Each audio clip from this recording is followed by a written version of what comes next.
Monica Bhatnagar, on behalf of my team, Miliana and Abbott, taking this privilege to welcome you all on board this evening to Abbott's paramount initiative of Digital Talk, where knowledge today would sink in and flow from the forum, and we will definitely come with the consensus for a better patient outcome. Have put themselves on mute. I request you all to go on mute, please. The Delhi Gynecology Forum. We are indeed honored to have the expert speaker for the day as Dr. Meenakshi Ahuja. These personas absolutely require no introduction on this particular platform, but to embrace their presence, Dr. Meenakshi Ahuja is the Director OBGY at Fortis LaFem and the Clinical Secretary at Delhi Gynecologist Forum. On the panel, we have 6 experts with us this evening. We have Dr. Mamta Mittal, the President of Delhi Gynecologist Forum North. We have Dr. Anita Rajoria as the Chairperson, Reproductive Endocrinology Committee of AOGD Group. We have Dr. Angela Aneja with us. She's the President, DGFS. We have Dr. Mrinalini Mani, who's the President of DGF-SW. We have Dr. Leena Sridhar with us from Manipal Hospital, and we have Dr. Jyoti Bhaskar, the Vice President of DGFE Group. It's absolutely an honor and pleasure for me to come on this side of the forum and to welcome you all, and we cannot wait to hear more from you. So before our expert panel set in the context for the meeting and we start in with the discussion, I would like to quickly put forward a few presentation slides and take you through a snapshot journey of what we have gathered here this evening and what is the need to discuss menopause and why its management should matter to us. So when I talk about the size of the impact of menopause, I'm sure all the clinicians here will agree with me that the size of the impact is not that small. Over 130 million Indian women today are expected to live beyond menopause. When I talk about the average age of menopause in India, it sets around 46.2 years for the Indian females.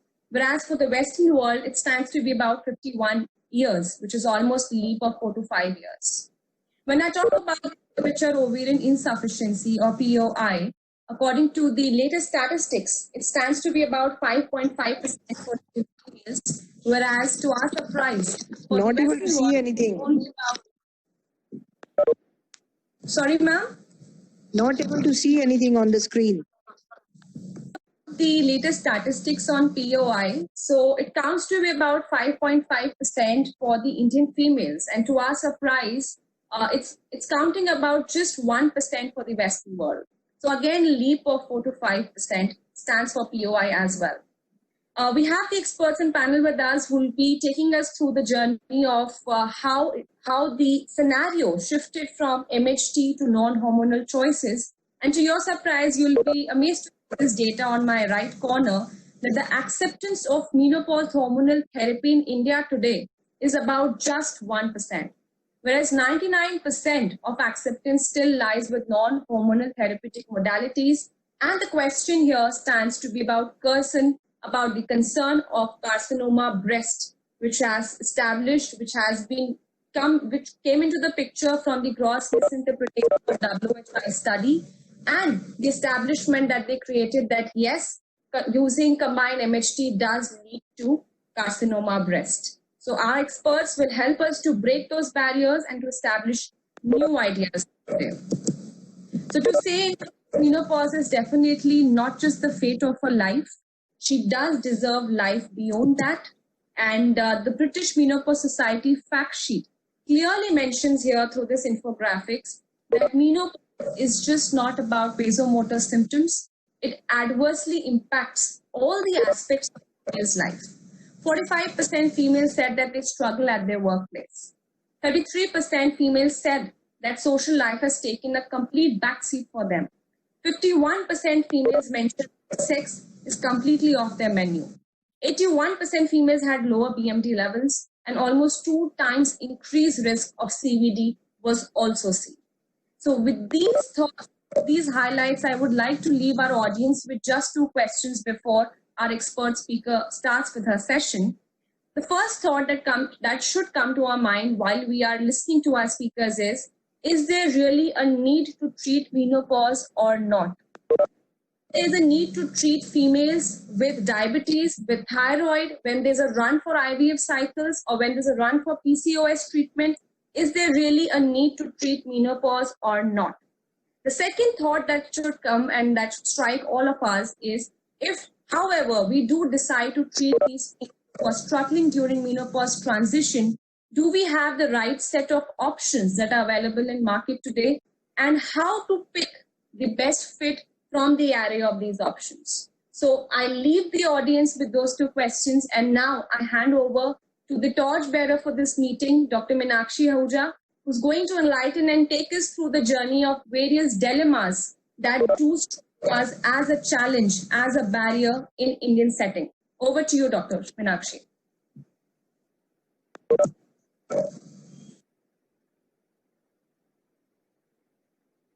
Yeah, am I audible? Yeah. Thank you, Dr. Shalika, and thank you so much for everyone to be here today. And I have an esteemed panel with me whom Dr. Shalika has already introduced. And I think they will all be able to enlighten us on menopause, the menopause hormonal therapy, and so that we all get confidence. You know, what I shared was that I think it's not only patients who need to get confidence on taking MHT, it's that we need to have confidence in prescribing MHT to our patients also. So all of us know that the whole story, whenever we talk of MHT, starts from the Women's Health Initiative. And I would like to quote from this paper, which says, where are we 10 years after the Women's Health Initiative? This was 10 years after the WHI study. And it said that the WHI was a National Institute of Health sponsored multi-outcome study comprising of 4 separate trials. These were studies on a low-fat diet, calcium and vitamin supplementation, which is not much known, estrogen and progesterone therapy. We're using conjugated equine estrogen together with medroxyprogesterone acetate, and estrogen alone therapy using conjugated equine estrogen. When we discuss WHI today, we generally refer to the results of the hormonal therapy intervention studies, and the cost for this undertaking have been estimated to be 1 billion. The big change that came in the countries which were using MHT was that from 40% usage almost, immediately after the study came in, the usage went down abysmally to a 4%. And like it was just pointed out that in India, less than 1% women use MHT today. So coming to my presentation here.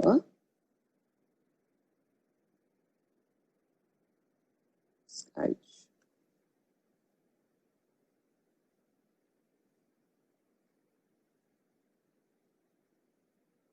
Of cessation of ovarian function resulting in permanent amenorrhea, and it takes 12 months of amenorrhea to confirm that menopause has set in, and therefore it is a retrospective diagnosis. Climacteric is the phase of waning ovarian activity. I would request all the audience to please mute their mics. It normally occurs between 45 to 50, although we say that any menopause is usually from 40 to 55 years.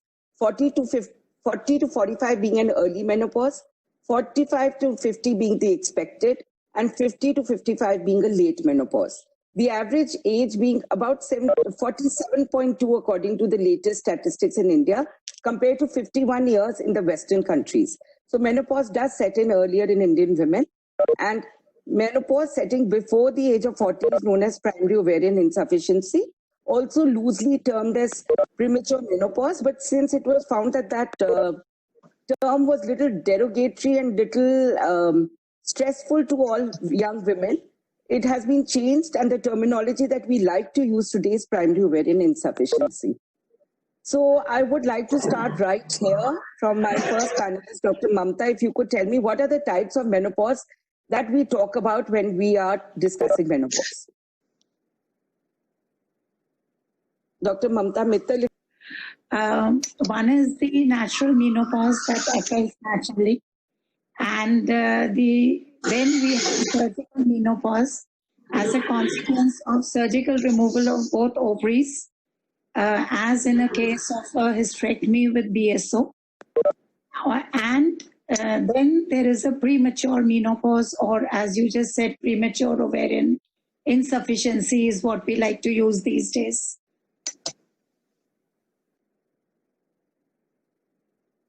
So it is actually a natural transition from peri to post-menopause. However, the problems that women face during this time actually varies from the age after menopause that is there. So right from in an early menopause, what women would have problems with would be hot flushes, sweating, insomnia, menstrual irregularity, and psychological symptoms. As time advances and menopausal years go by the time the women are 55 to 65, they are much troubled by vaginal atrophy, which creates a problem in sex, dyspareunia, skin atrophy, urge and stress incontinence, and other urinary symptoms, including repeated UTIs. As age advances further beyond 65, the typical hunchback occurs and the bone fragility fractures occur. So osteoporosis, atherosclerosis, coronary heart disease, from which women were protected with their estrogens, cardiovascular disease, and Alzheimer's disease is the bane of menopause. And that is why we say that menopause impacts the quality of life. We must realize that half our lives, or almost half our lives, we spend once we are menopausal, and hence good care at this time becomes imperative. So are we still dealing with the fears of MHT since 2002 or the WHI study? Oops. Yeah. Are we putting the risk in context or looking at it in isolation? Should we not need to weigh the risks with benefits? And are we not depriving a population which is not having the risk factors? The increased CVD risks, the increased risk of VTE, and the hormone phobia, which not only our patients have, but we are also suffering from. So is there an actual need to treat women who are troubled by menopause? It's very clear that now it is believed that we need to use MHT when required in the minimum dose for the minimum time. But what are those cases where we can start using it? Getting confidence in using it is what is going to be form part of the discussion today. So the first case today, I'd request Dr. Anita to take this up. So Mrs. DG, a 51-year-old mid-level business leader, she had LMP 14 months back. She's feeling hot flashes with sweats through the day and more in the night, leading to a disturbed sleep. Her performance at work is on a toss. She is also having mood swings, which impact her relationship with her colleagues and her family. She is feeling tired and gaining weight, especially around her waist. Her quality of life is impacted.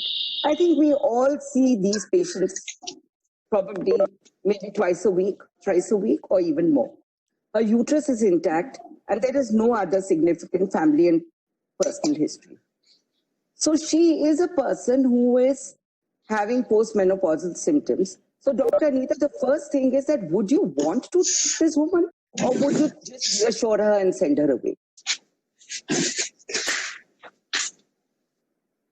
Your mic is off, Dr. Anita. You'll have to unmute yourself. Can you hear me now?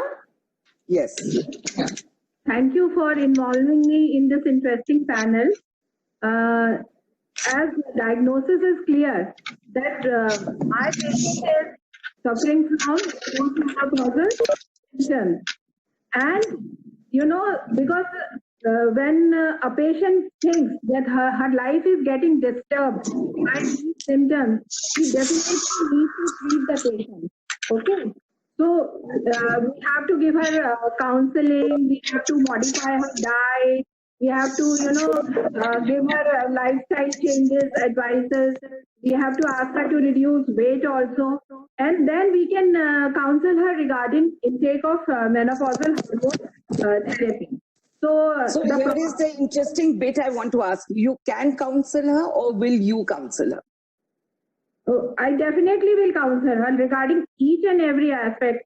Rather, even if she is coming from for some other symptoms, I will take it as an opportunity to, counsel these age group patients regarding this aspect of their life. So we need to deal her history in detail, her previous history, past history, all other examination has to be done properly. The patient has been suffering from hot flashes and night sweats. She is having insomnia also off and on. So definitely she needs counseling as well as menopausal hormone therapy.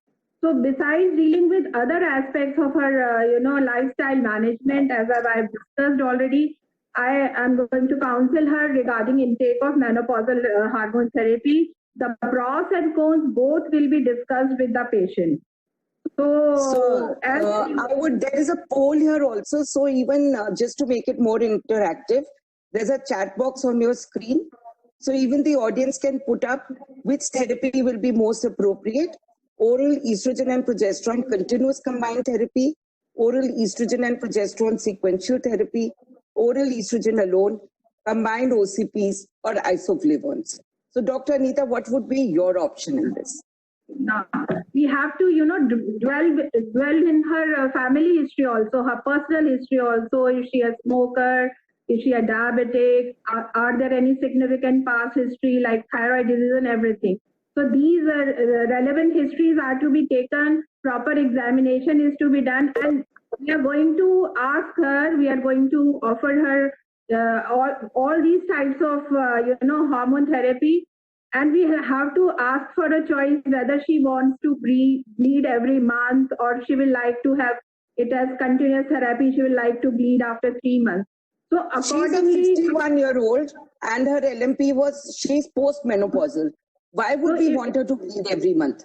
If she is not, if she doesn't want, then we'll give her continuous, we can give her continuous combined estrogen and progesterone therapy, because her uterus because patient is having intact uterus, so we have to cover estrogen with definitely progesterone. So better will be estrogen and progesterone in this patient. You won't need all this one. Actually, there's no hospital. So why are you getting sick of it? There's someone whose mic is on and we can hear some interesting conversation in the background. So I would just suggest that whoever else's mic is on to switch it off. So, Dr. Angela, would you like to add something in this? Unmute. I agree with Meenakshi. She's already 51. There's no need that we make her bleed unless she wants it. Okay?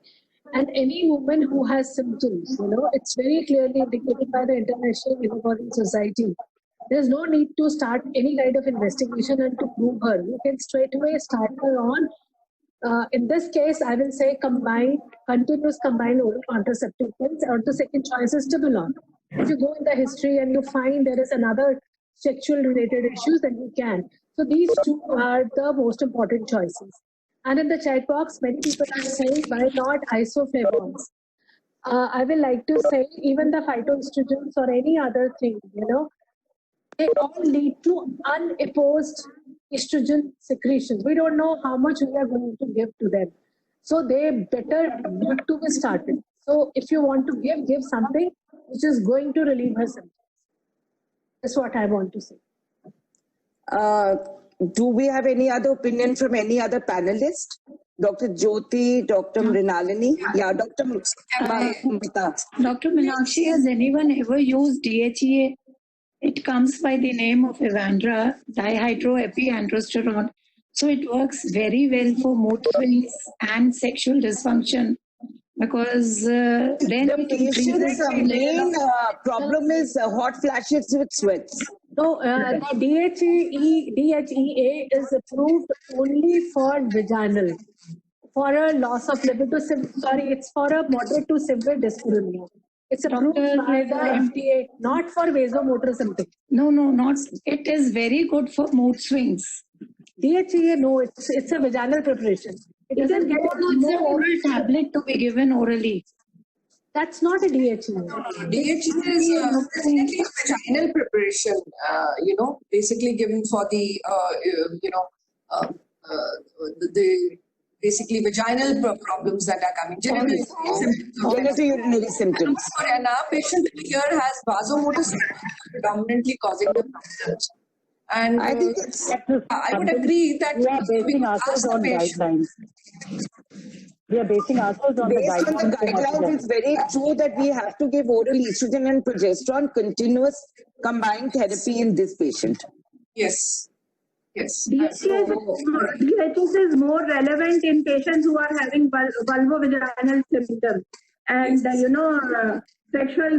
sexual symptoms because of atrophy. Absolutely.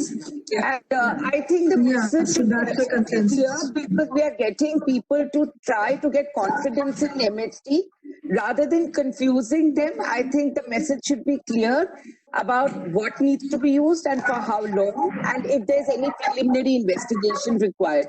So that brings me to the next question, Dr. Mrinalini. Before we give her this therapy, are there any tests that you would like to do, or would you just start her on MHT?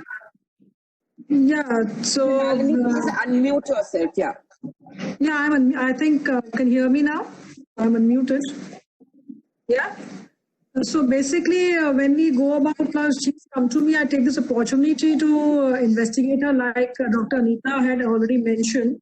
And before starting on the therapy, I would definitely like to have an ultrasonography done on this patient and know her what is her basic ET like.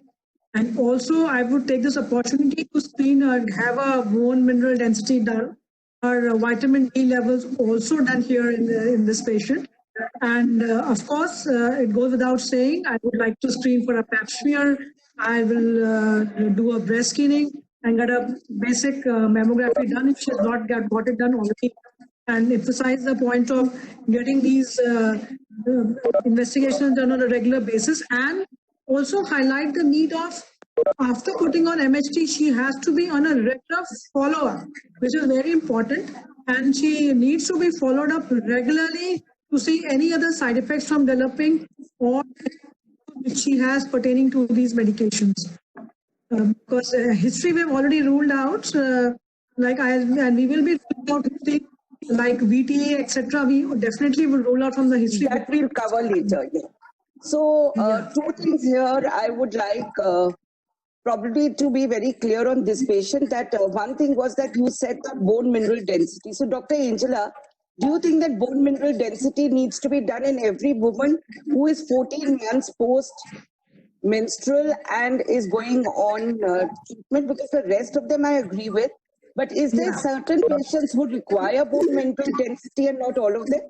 The most important thing is the bone mineral density is not, BMD is not required for all the patients, whether they are 45 or 51 or a 60. Okay. The most important thing nowadays, the clear-cut guidelines for a bone mineral density is a woman who has a high risk for a fracture. There are smokers, alcohol, steroids, rheumatoid arthritis, immunocompromised patients. So you do both, or who has a fracture history in her family as well as in herself. In those cases, you will do a BMD. Otherwise, as per even the osteoporosis guidelines, there is no need to do any bone mineral density. And if you do one, and there is a osteopenia or osteoporosis, they even recommend not to repeat it again, unless you want to see. Unless it's a osteoporosis, there is a fracture, and you want to see whether BMD has increased or not. Thank you. Dr. Jyoti, I think I'm taking a little longer over this case because it's where we are starting off trying to use MHT. So Dr. Jyoti Bhaskar, once we have decided to use MHT for a patient who is 14 months post-menstrual for her hot flushes, for how long would you like to give her this therapy? Now, first of all, we need to understand what is the window of opportunity. So for all people, it's very important to understand that the MHT is ideally to be started within 10 years of menopause and less than 60 years of age. After that, they should not fit into the MHT unless and until this is needed. Now the question is when to actually stop the MHT is the second thing that we need to say. So previously, we would say for the shortest possible time for the one that is most effective, which may be 3 years, 4 years, 5 years, because the SWAN study has shown that approximately 7.4 years is the time when the VMS tends to lie, while another study has said it's about 4.5 years.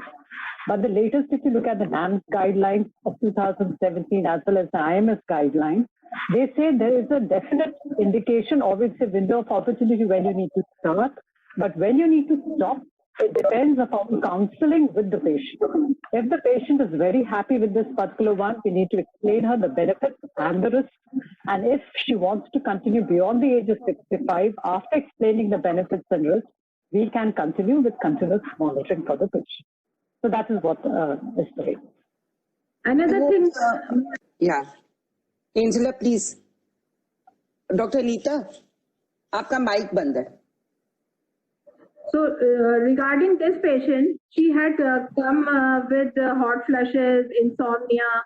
You know, such patients, you know, we have to have an differential diagnosis of pituitary and thyroid dysfunction also in our mind. So we must not, you know, ignore this and pass it off as simple menopausal symptoms. So this must be kept in mind while starting MHT. I think that's a very important point to make, because I think whenever there's a medical problem and women complain with their physicians, they just pass them on, this must be menopause and go see your gynecologist. So yeah, we have to rule out other medical issues also, and especially a thyroid test has to be done. And probably I would feel that basic blood tests like a lipid profile, the vitamin D and all should be done just for her overall health and well-being rather than anything else. So I hope the message is clear to the audience. And we go to the next similar case. This is a 48-year-old mid-level business leader. She's having irregular scanty cycles. There's a 3 to 4 month gap between 2 cycles. Sorry. And increasing for the last 1 year. Her LMP was 3 months back. She's feeling hot flashes with sweats throughout the day, more in the night, leading to disturbed sleep. Her performance of work is on toss again. She's having mood swing, which is impacting her relationship, colleagues and friends and family. Her quality of life is impaired. Her uterus is intact. So I think the only thing which is the difference is that she's 3 years younger and she is perimenopausal rather than postmenopausal. There is no significant family or personal history. So we assume all the histories of VT, diabetes, hypertension and all have been taken already.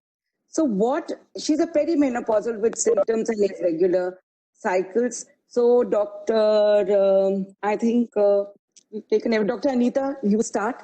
What therapy do you think is appropriate? The audience can poll in this, just for interest's sake, while Dr. Anita is answering. Dr. Anita can unmute herself, please. The patient is going through perimenopause, and we should not be caught unaware in this patient because she is just presented with 3 months amenorrhea. First of all, I like to rule out pregnancy because sometimes we may get caught like this. So as she has presented with symptoms and she's still menstruating, now again like previous patient, obviously the previous patient had stopped period, so she will not prefer to have any more bleeding. But we'll ask this patient, she's 48 years old. If she's ready to continue menstruating, then we can give it cyclically. Otherwise, if she opts that, no, I don't want to have any more periods, then again, we can start her on oral estrogen progesterone combined therapy. And combined OCPs are a very good option in perimenopausal age group. It's easy to give, patient is also comfortable taking, and one more advantage she's going to have with this. So when we have ruled out pregnancy and everything, then because she was having irregular cycles also, the combined oral contraceptives will give her contraception as well as good cycle control. So I think combined OCPs are a very good option in these patients who are going through perimenopause.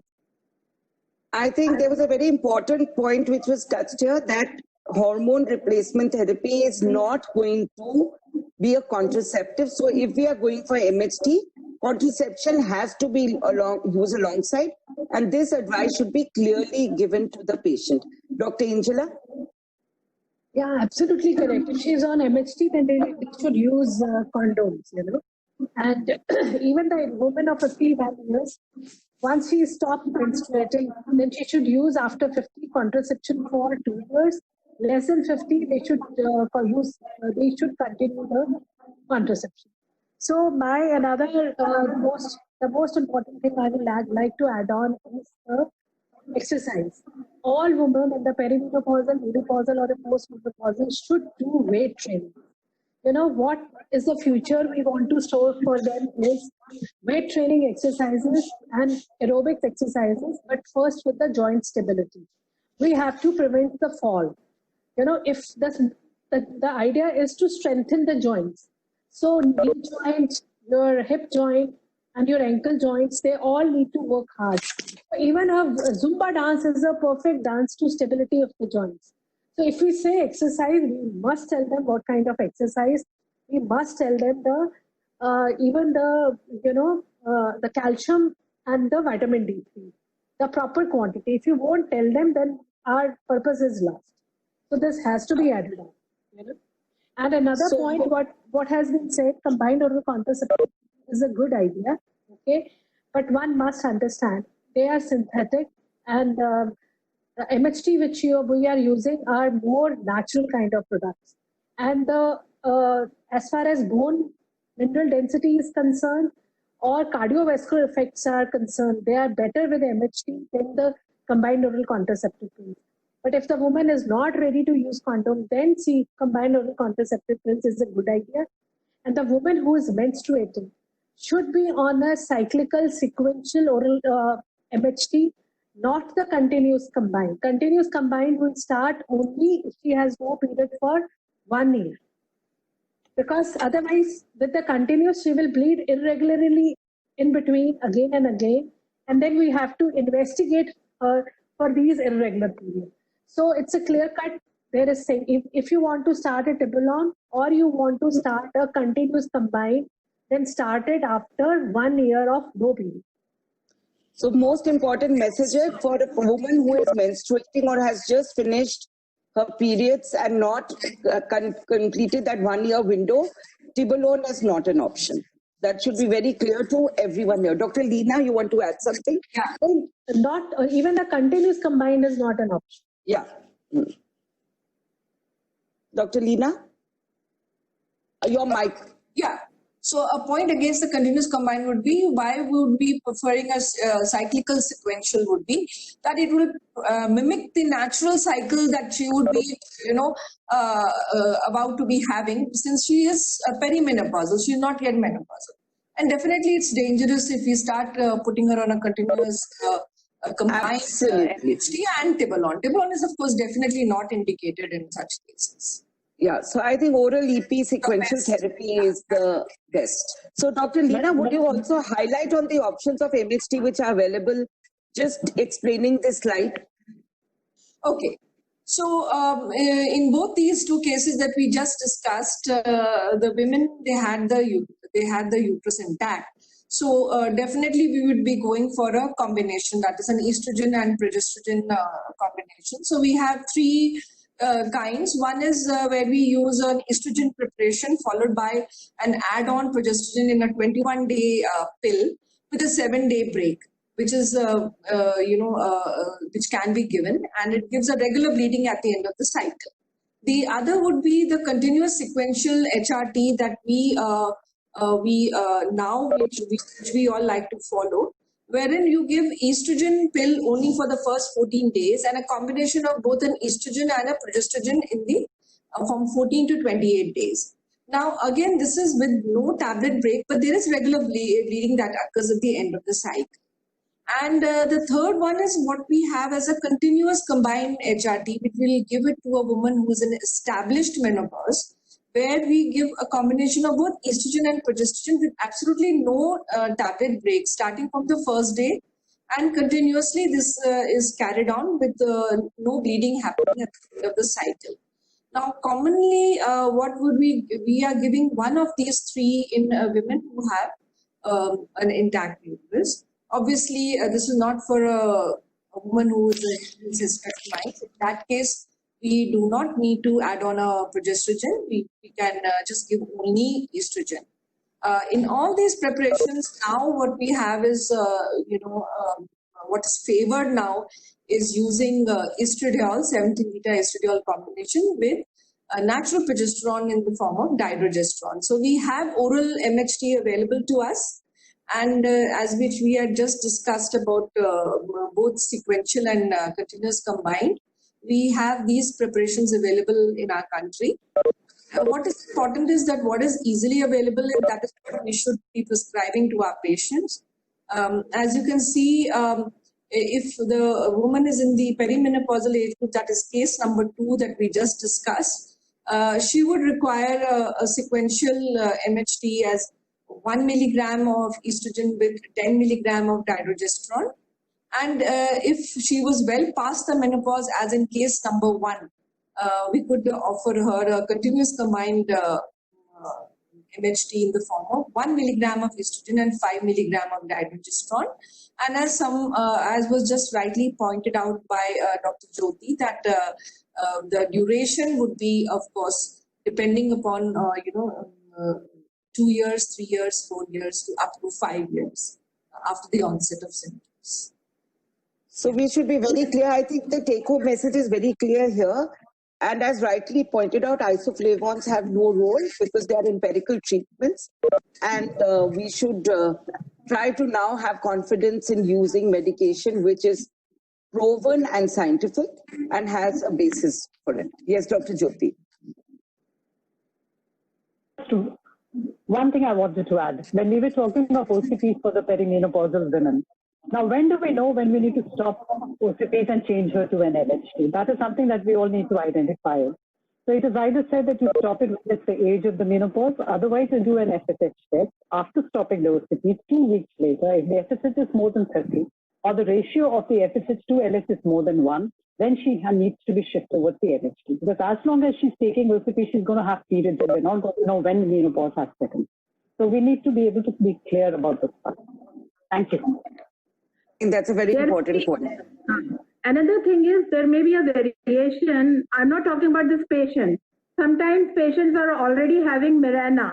In such patients, you may, avoid giving her additional progesterone because she has already got Mirena inserted for some reason or another during her perimenopause. Then audience should be clear that we need to give her only then estrogen. That is the point I wanted to highlight. I think that's the very important thing, Dr. Anita, because if the patient is having heavy and irregular period, she already had a Mirena in, And another option is like you do sequential, which is you bleed every month. There is another therapy where you bleed every 3 months. Patient doesn't want to bleed every month.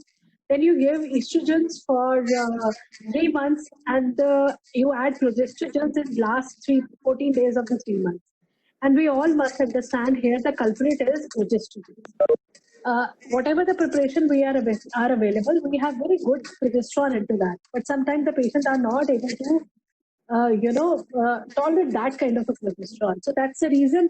Then you have to, give estrogen and progesterone separately. And you can even bring down progesterone from 14 days to 12 days and 10 days, depending upon the side effects of it. But the message is clear that we should use either dydrogesterone or a micronized progesterone, a natural micronized progesterone. Yeah. And all these preparations are very easily available in our country. So I think we've already discussed this about when to start and when to finish. So I'll just go to the next case. We have a lot of cases and I think just about 15-20 minutes. It's been a very interesting discussion. So we'll just go to the next case, highlighting certain facts that we want to discuss in cases where we are starting MHT. So this is a 48-year-old woman with an intact uterus, and she's been experiencing severe hot flashes and vaginal dryness. She had menopause. She's menopause 2 years back, but now she's completely tired of having the hot flashes. Her BMI is 22. Her blood pressure is fine. She has a history of diabetes since 3 years. She's on anti-diabetic medication. Her glucose levels are under control. Her HbA1c 6.9. Her family history, her mother has had a venous thromboembolism at 55 years of age following a serious car accident. So 2 things I'm going to discuss here. Number 1 is, we all know that she's 2 years postmenopausal, but 2 things we'll be taking. One is the diabetes and the venous thromboembolism. So those are what we want to highlight. But as far as her examination, there are no masses. Everything else is absolutely normal. No personal family history of coronary heart disease, stroke or breast cancer. So quickly, crisply, how to manage her symptoms. So, Dr. Anita, would you like to give her MHT or no? This is the patient.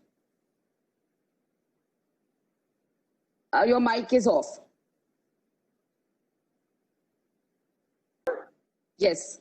Yeah. Because we cannot deny her giving MHT because her mother had venous thrombolism. It was not a spontaneous kind of thromboembolism. It was, after a car accident, she had this, maybe because she was bedridden or something like this. So in such kind of patients who do not have personal history of venous thrombolism, or the family history is not like that spontaneously they had venous thrombolism, we must offer them menopausal hormone therapy. Dr. Mrinalini, I would like you to take the diabetes point. So she's had diabetes since 3 years. She's on anti-diabetic medication and she's well controlled. Would you like to give her MHT, keeping the diabetes in mind? All the guidelines and as we see, MHT has no relationship with vis-a-vis the diabetic status, except perhaps we have to rule out a risk of any cardiac evaluation has to be done and CVD evaluation has to be done. According to all the guidelines of Canadian societies or the endocrine society, she needs an individualized approach and we can prescribe her for relief of postmenopausal symptoms. And we can straight away go ahead without any having adverse effect on our blood glucose control with that. And so the diabetes is not going to harm her therapy and the therapy is not going to affect her diabetes is what you're trying to say. Precisely. What we have to see... Dr. Angela, what if she was uncontrolled diabetes? No, I will first control her diabetes and then start her on hormone replacement therapy. But one must understand, in these kinds of patients, the transdermal approaches are better. I'm not, whether it's a hypertensive patient or it's a diabetic patient, well-controlled patients can be given menopausal hormone replacement therapy. And here is our patients are suffering after the WHI studies. They have suffered in silence. They are suffering with everything. So diabetic, well-controlled, with a mother who had an incidental finding of thromboembolism, she can be relieved of her symptoms by giving the transdermal estrogen patches. Of course, they are not available in our country, but we have gel available with us. We have estradiol valerate gel along with the dydrogesterone or with micronized progesterone, we can give it to it. And the most important thing, we are all talking about the pros of giving it. It's very important. So an estrogen hemihydrate gel, I think we have. Yeah. Yes. Estrabet, I think. Estrabet gel. And it's very important that you should talk to the patient about each and everything. You must, but what's scared of? One, it's like diabetes or mics which are on. Can everyone except Dr. Angela please mute themselves? Thank you. Whenever you are counseling a woman, you must tell her that she should get herself checked on a regular basis. Okay, her diabetes is not going to go haywire with MHT. Okay. Second thing is she should be counseled about thromboembolism. Yes, the risk of thromboembolism with MHT increases, but in less than 60 years, it's a rare event. So she should be counseled that she's good to go. Third, she should be counseled about the breast. All women, I will say, all women should be counseled about the breast cancer. And there's a very beautiful chart. Like if 32 women out of 1,000 gets a breast cancer as such without taking hormone replacement therapy, just with an estrogen or tibolone, they will go up by 1 or 2. But with a combined preparation, they will go up by 6. Similarly, you have to tell them about stroke. Less than 60, it's a rare event. More than 60, yes, that's the reason we are not giving. So every woman you counsel, you must counsel about thromboembolism, cardiovascular effects, stroke, and the breast cancer. And we are good to go. Tell them that we are good to go with the MHT. The good, healthy lifestyle, again, emphasizing and re-emphasizing that if they are smokers, they have to stop smoking, a healthy diet, and the importance of exercise. Yeah. One thing you have to see... Sorry. Rather it is seeing these... Okay, go ahead. Whatever signs we have to see also, like not in this patient, other patients also. If she's a diabetic and she comes to us later on, if she's more than 60 years or she's come 10 years past her menopausal status. So we have to assess the risk of any cardiovascular disease has to be assessed. And then we have to be very cautious in these patients whether to put them on a MHT or not in that case. That we'll have to assess. A window of opportunity is to start MHT as soon as possible after menopause. As soon as possible. After 10, 12 years, I don't think we should be looking at, at least not oral at least, to be given at that sort of circumstance at all. Dr. Anita wanted to say something and Dr. Jyoti wanted to say something. Yeah, I just wanted to highlight what Mrinali ma'am has already said, that giving MHT to well-controlled diabetic is like secondary prevention of cardiovascular disease. Because this estrogen will rather, delay her appearance of cardiovascular accident. So it's a good idea to give MHT in well-controlled diabetes. Hello. And will take care of her bones also. Diabetes is a high risk factor for osteoporosis. Yes. So if I can say, 2015 guidelines, they have said about a CVD risk calculator. So the AHA has got a CVD risk calculator which takes your age, your diabetic status, your VTI risk, everything, and it calculates the risk. The Endocrine Society says that based on that risk, if you're less than 5, that is low risk, you can take MHT. If you're falling in the moderate risk, transdermal is the one that's better. And if you're on a higher risk, then no MHT has to be given. So every woman should go through this particular calculator of the CVD, which is easily available on the net by the AHA, that's American Heart Society calculator for menopause, and then accordingly we decide about the MHT. So Dr. Jyoti, I would request you to share that with us in the group that we have, so that because we have everyone from all the forums, they can share it in their respective groups, so that it can be shared. And that is the purpose of all these meetings, that we can just share what information we all have. So going to the next case, this is Mrs. ABC, a 40-year-old woman social worker, hot flushes again, diet modifications and over-the-counter medications. What I wanted to bring up here was that she's had a hysterectomy, but let's assume that hysterectomy was done with bilateral salpingo-oophorectomy for endometriosis 5 months ago.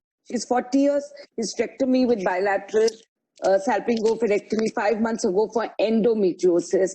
But clinically, there's nothing else, so we're not going to talk about all the other investigations and everything. Which one and what regime of MHT would you give Dr. Leena? I think we've not heard of for some time. Dr. Leena Sridhar. Yeah, I can. Can you hear me? Yes. So this lady has undergone a hysterectomy. Now we have two options that we can give her to be absolutely to the point. And she definitely needs medication, and she's had a surgical menopause. So we could offer her estrogen. One is that, or if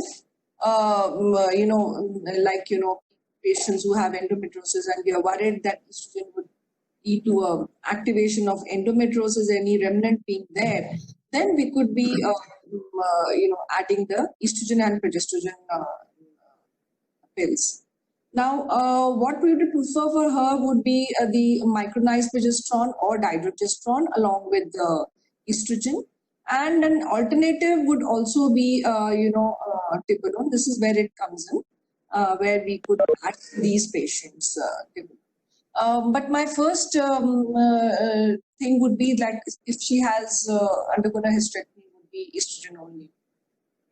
These adding progesterone would only be in those circumstances where the hysterectomy was done for endometriosis or it was done for a condition which is likely to get reactivated if I add only estrogen. Yeah, so the message should be clear that if a hysterectomy is done, the woman needs only estrogen. However, if she's had a hysterectomy done for endometriosis or anything which is estrogen stimulating, we have to remember that progestogen has to be added for the need of the management of the residual endometriosis following the radical surgery. Or even if a subtotal hysterectomy is done for any reason and we've not removed everything, we must remember that she will need little progestogen to prevent any untoward disease in that area. Tibolone, definitely. Can I add something more? Yes. What would also be, what would be the duration of giving this, like supposing she's undergone a hysterectomy. hysterectomy. So the best thing would be if you stop it, after a short duration, all her vasomotor symptoms are likely to bounce back. So to prevent that, we would give it for that duration of time wherein she would have had her natural menopause. So call her back, evaluate her, but make sure that she takes it for a sufficient duration of time so that she gets the maximum benefit of taking it as early as possible. Absolutely. I just want to add something here. In a case of endometriosis, if you have done VSO, then you should give a combined estrogen progesterone for at least 6 months. Then you are good to go for plain estrogen. Or you give a Tibolon. Patient can be on Tibolon. But she's absolutely right. Later on, you can continue the MHT till the age of natural menopause. But endometriosis, as far as a combination for 6 months, is must. So we've been talking a lot about Tibolon. So the one thing I would like to say is, usually we don't start Tibolon till a patient is actually in established menopause. So preferably say 2 years post menopause, and we're very sure that there's no chance of a vaginal bleeding happening in between. But this is one case where you can start Tibolon. Especially for women who have a little phobia, what I call hormone phobia, and about using the E+P. These are the people where we can tell them that we can give you Tibolon. And a lot of women are now very happy with Tibolon. It's got some other extra benefits, which I think at this period of time, surgical menopause has happened, depressed. Dr. Leena, 3 sentences about Tibolon on how it differs from E and P combination that we're doing. Just 3 highlight characteristic features of Tibolon. Okay. So it has both estrogenic properties, it has got progesterogenic properties, and it has androgenic properties. So we get both the benefits of estrogen, progesterone, we are just now highlighted, and we also have androgenic properties. So, female sexual dysfunction, that is a reality today. And women are active even at the point of time. And so if she's undergone a hysterectomy, that doesn't mean the end of life. She can lead a perfectly normal life. And I think the female sexual dysfunction is something which is never really openly discussed, when we meet our patients. And it's about time that we did that to improve her quality of life. I think that's a very important indicator. Also because testosterone patches and all are not available so easily in our country. Yes. And that's why loss of libido and would make her lose her confidence also, and that's where the role of Tibolon definitely comes in. Yes. Then I've had so I think one hint to Abbott that they should see that more and more women talk about their sex drives going down, and more husbands are also worried about their wives' sex drive going down. So we should be looking at getting testosterone into our country also for women. You wouldn't believe it, but I have patients who are on Tibolon who are like, they cannot imagine that they're not going to take it. If you just say that, okay, you take it for a couple of years and then we give a break, what is your thing? They're so happy with it.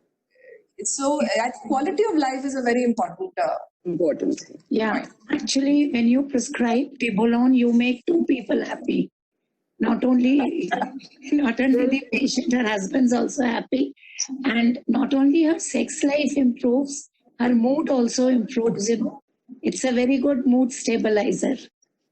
So, Dr. Meenakshi, very nice discussion is going on. I don't want to leave my dear friends, but with your permission and my friends' permission, can I leave the meeting because I have to join another one? Yeah. Thank you so much. Thank you. I think we'll also wind up in 10 minutes. But thank you so much, Dr. Neeta, for being there. Bye, everybody. Thank you so much. Menopause वाली conference में अच्छा वो वाली Progestogens are added to prevent estrogen-induced endometrial hyperplasia, and treatment with estrogen alone has been found to cause abnormal cell growth. So very clearly, women who have a uterus usually use estrogen and progesterone to protect the lining of the uterus. Women who have hysterectomy generally use unopposed estrogen, and women who have had endometrial ablation need progestogen because some endometrial tissue may remain. So the next case, A 51-year-old housewife postmenopausal for 4 years presents with vaginal dryness, local irritation, some urinary incontinence, no other complaints. On examination, vaginal walls dry and atrophic. So what are the investigations you would like to do? And how would you start treatment? And when would you like, for how long would you like to give it? Dr. Angela. I think whatever the investigations we have discussed earlier goes same for this one. You know, this is a typical case of the genitourinary syndrome of menopause, and which goes the best treatment is local instruments. Okay, so let's see what preparations are available. We have lubricants, we have moisturizers. One can start with the lubricants. There's a KY jelly and Lubric jelly. These are water-based jelly, and they dry up very quickly. Okay, if they have a silicone-based jelly, one can use that. I was looking at Amazon and Nykaa. There lots of gels are available. Even the natural oils like coconut oil, olive oil also goes very well. Now let's come for a local vaginal estrogen preparation. Okay, so what is available in our country is Avalon cream, which is a Estradiol. So it's 0.5. So if you look into the tube, which is 15 gram, it has an applicator which has a red mark over it. So that brings in 0.5 gram. So that one tube goes for at least 30 applications. So means one applicator full till red mark every night for 2 weeks. Then twice a week, it's good to go for 1 year. Now the studies are saying they're good to go for even 2 years. And patients usually take 3 to 4 weeks to respond. So what we see is it's very important to counsel a patient. It will take time. Second thing is, if you stop it, the symptoms will revert back immediately. So it's a temporary method. Another cream which is available is the Premarin cream. That Premarin has a very high dose. One applicator is 1 milligram. The 1 milligram dose is very high. That goes into your body. So you have to give 0.5 milligrams, same. Third preparation is Vegefen. That's a tablet, less messy. It used to be available earlier, before then it was withdrawn in the market, but I came to know they're still available. And then there is a Ester ring, which is an estradiol ring, which you insert in vagina, and there's no need to remove it for next 90 days. That is not available in India. So if you have put a patient on this cream, there is no need for any kind of adding a progesterone to it. It goes into your system very minimally. It can cause breast tenderness. Okay, if there is a vaginal bleeding, she must report to it. But don't let your patient become so happy with this that they don't report to you. It's very important to keep these patients under follow-up.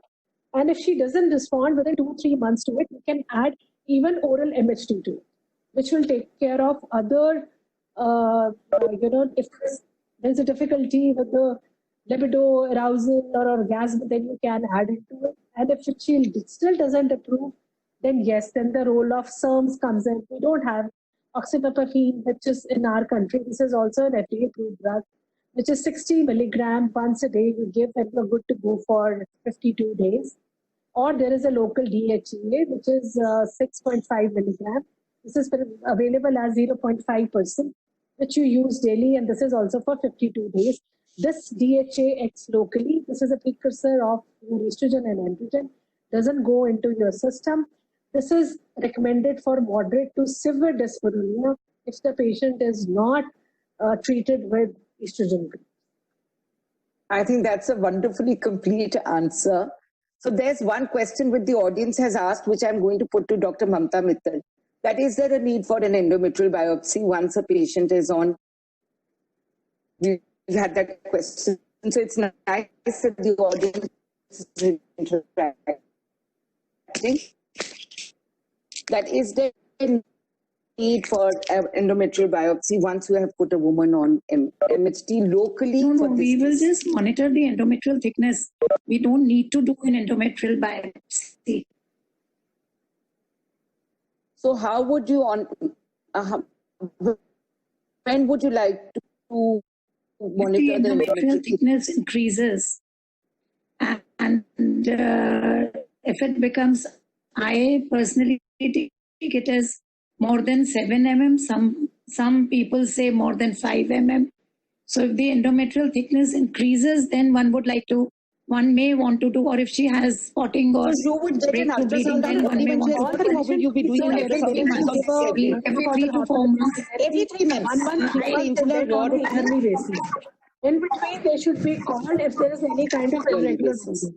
You know, if you go by the British or International Menopause Society, they don't like to even investigate their patients. They say even there is no need to do an FSH.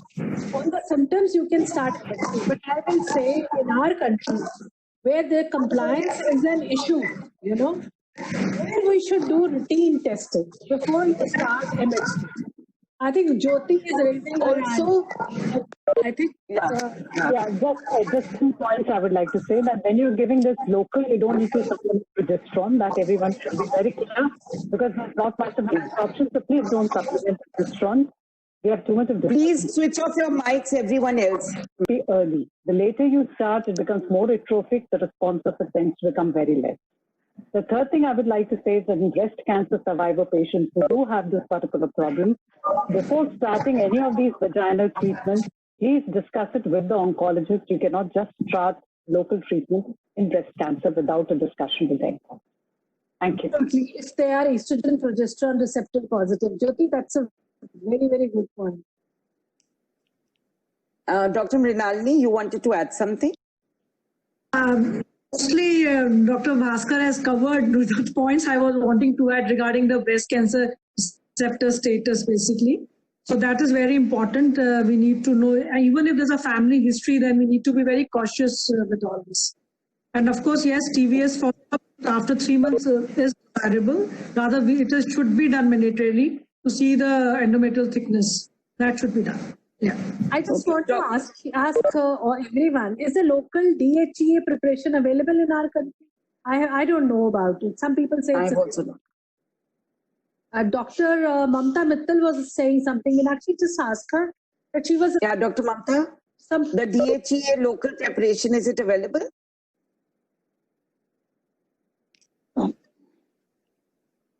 Yeah. You know, a DHEA tablet is also available, is what I was trying to say. You know, an oral tablet is also available. Yeah. But oral is not recommended in any of the. Yeah, Dr. Angela? Oral is not recommended anywhere. We have a vaginal DHA which is used for infertility patients. We do have those. That is for infertility. That's for infertility. That is not meant for menopause patients. Dr. Jyoti, this is a 25 milligram tablet. 25 milligram Ovaries or whatever. It comes from different kinds. So that's not for post-menopausal women. Dr. Meenakshi, in a number of patients with very good results. Try it. It's very good for mood elevation and for sexual dysfunction. The problem is the things which are not being evidence-based, we can't give it to them. Yeah. Then if something happens, then we are liable for it. It was initially introduced for menopausal patients. I think this was no society recommends it. That's the issue. That is a problem, but it helps. It helps. You know, because if a patient of any kind of an ovarian cancer or the endometrial cancer late, if we have local DHEA preparations, that can help us out. You know, they are better because they don't get absorbed into your system. That's why I was asking if somebody is aware of it, and it's a great help. And if it's in Abbott, people should look into it. I think Abbott should be getting highlights like we are learning. They should be getting highlights of what we want as doctors to give to our patients. The patches from them. We want, I think the Estradom patch is also of Abbott only. Patches of Dr. Shalika? That the Estrabet patches belong to Abbott only. Ma'am, we have the ointment in the tablet formulation for estradiol, which is by that's Estrabet. Yeah, but we don't have the patches. No, you don't have the patches, so we want you to get the patches back into the system. You know, right, ma'am. You know, those are we have given right and left before this WHI study comes, and I say the women were so happy with the patches. And another very good thing which is available abroad from donkey years is testosterone implants. I think testosterone is something we definitely It is need just like giving for women. your Zoladex injection. We used to just put it into their tummy, those in the subcutaneous tissue, those implants. It takes 1 minute. And I have seen in UK, they are putting in 80 to 85-year-old ladies also, the testosterone. It works for 3 months. So that's it. The MHT that we people are so apprehensive about using. I went for the AOFOG in Philippines this time. 80% of the audience who was over 70 years, they had been taking MHT for years together, and they were so happy about it. And we kind of have just sort of missed the bus. But I think it's high time that we just run and catch up and get onto it, because our women are getting more demanding, like Dr. Angela said, that with the number of lubricants and all that you see in the market and how women are openly talking about these things now, we all need to be well informed. So quickly, this question I'm taking, just to say that again, the hot flashes is the same story. Amenorrhea is there for 12 months, but she has had DVT during pregnancy. So, but she has hot flashes. So how do you help her out? Dr. Jyoti. Okay. Now you're giving me the most challenging question. So she has DVT during pregnancy. So she has herself a very high risk for DVT. So if you really ask me, I would prefer to use alternate methods for the treatment of DMS. And the alternate methods are, we are going to be using I have used SSRIs also for these particular patients. If they do respond, paroxetine is the only one that's recommended. Fluoxetine is not recommended. It's not FDA approved. The only one that's FDA approved is the paroxetine. But yes, we can use MHT with these patients after counseling them very well, after evaluating their particular risk. And the only route, as they've already discussed, is transdermal. Because transdermal is only one. Oral MHT is out of picture. If we have to use, then it's only transdermal. Otherwise, we have all of the options like gabapentin, we have got paroxetine, and SSRIs, SRNIs, they can be utilized for these. Jyoti, what's your opinion? I just want to add, there is no harm doing a congenital thrombophilia screen in this kind of woman. If she is positive for it, then one should better avoid even the transdermal one in this patient, because pregnancy itself is a added factor to her. But if she is negative, then I think the transdermal patch or a gel will work very well. Gel can be given. At least you don't have an extra high risk factor this time. No pregnancy. I agree. Yes, but in this, we have to take a very detailed family history from her. If there's any strong family history, then no, I will not. Absolutely. Then we need to do a thrombophilia screen. And what I have realized over the time is it's very important to ask them, any family member dying of, young family member dying of stroke or pulmonary embolism. That would be the most pertinent and simple, straightforward question to ask. Going to the next question. So I think I'm going to take the question and the answer on this, because it's a one-line question. The woman doesn't want to take conventional MHT, but she is having hot flashes on and off. She had menopause 4 years back. There's no high risk factor. We can probably discuss in her case Tibolone, because she does not want to take the conventional MHT. And I think we'll close it because I have one very important case to take here. I think we've covered all of these already, which is this. This is a 37-year-old college lecturer, completed family 4 years back, but she had a history of difficulty in conceiving, presents with amenorrhea of 6 months, moderate vasomotor symptoms, bad mood swings, feeling low, quality of life is impacted, wants her life back on track with regular cycles and devoid of symptoms. Her FSH is 47. So first question to Dr. Mrinalini, that when you want to label her as POI, how many times do you need to do the FSH and what is your cutoff?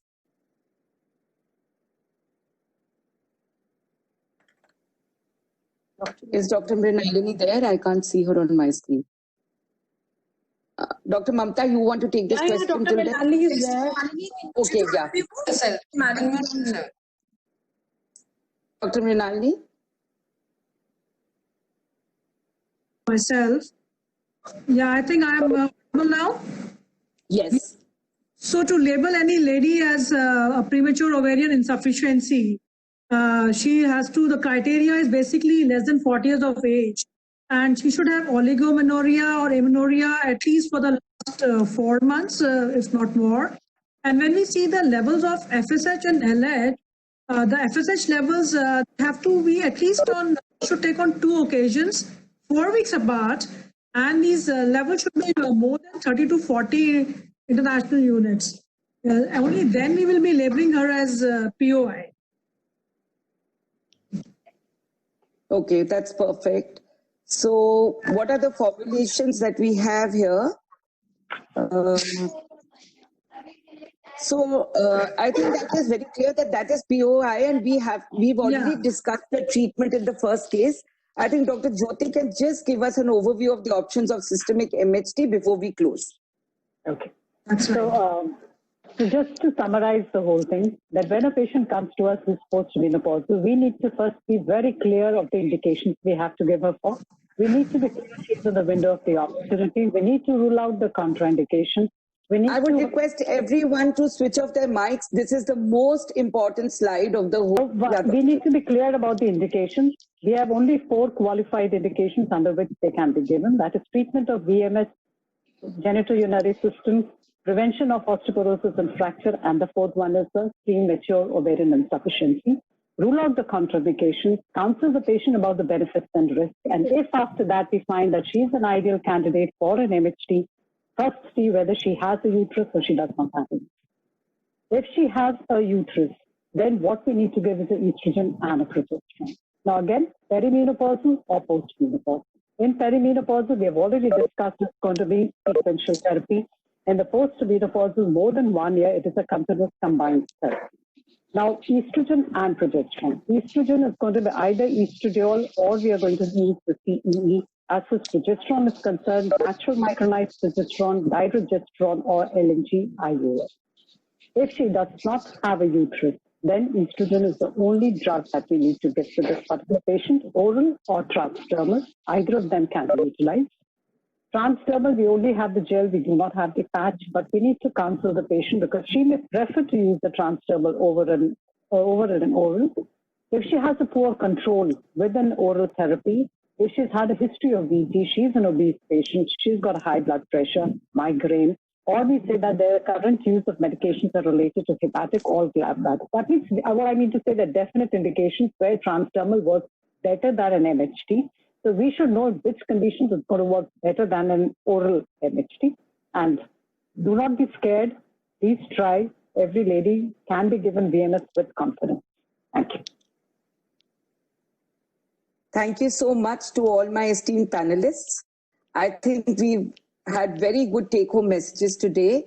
And the audience seems to have been really interactive. We've had a great audience. We've had a lot of questions happening in between. Thank you so much to the audience. Thank you, Dr. Sharda Jain, for giving us this platform that we can talk about. And thank you, Abbott, for making this possible for all of us. Thank you, Meenakshi, for a wonderful... Thank you very much. Thank you. Thanks a lot. Thank you. Thank you.